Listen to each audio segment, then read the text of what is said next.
ये कालाम और बहरैन मैदान की सैर व सपाटे के बाद हम सवात से होते हुए मालम जबा की तरफ रवां दवां हुए। तो रास्ते में हमने अपने एक होटल मालम जबा पैलेस में अपनी रहाइश के लिए बुकिंग करवा दी थी।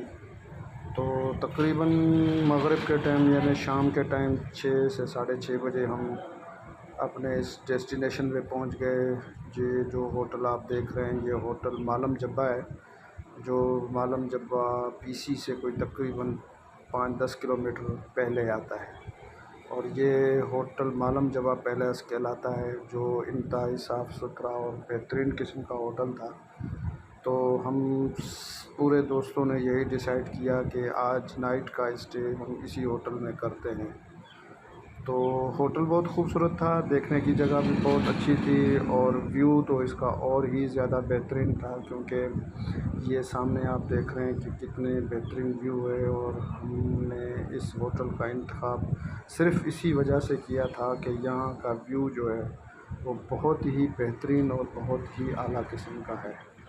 तो ये हम आपको दिखा रहे हैं होटल मालम जबा पैलेस का बाहर से लुक, कि बाहर से कैसा लगता है और इसकी रहाइश वगैरह के लिए हम आपको अंदर लेके जाके दिखाते हैं। तो ये हम अपने सेकंड फ्लोर पे पहुंच गए हैं, जहां पे हमने रूम्स लिए हुए थे।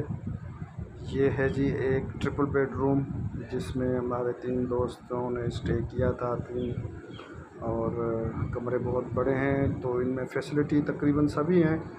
गर्म पानी था, वो एसी वगैरह, और ये इसकी बालकनी है,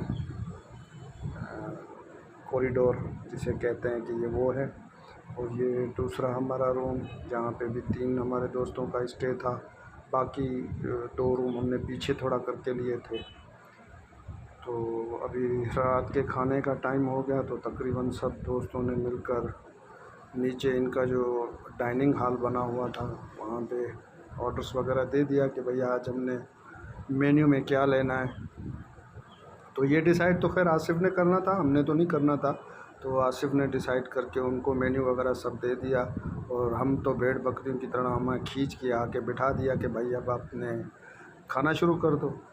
अगर कोई लेट हो जाता था तो वो फिर आसिफ़ की डांट भी सुनता था, तो वो भी सुन लेते थे। अब क्या करें, आसिफ़ को अब लीडर बनाया था, तो लीडर की बात मानना भी थी और उसके कहने पे चलना भी था।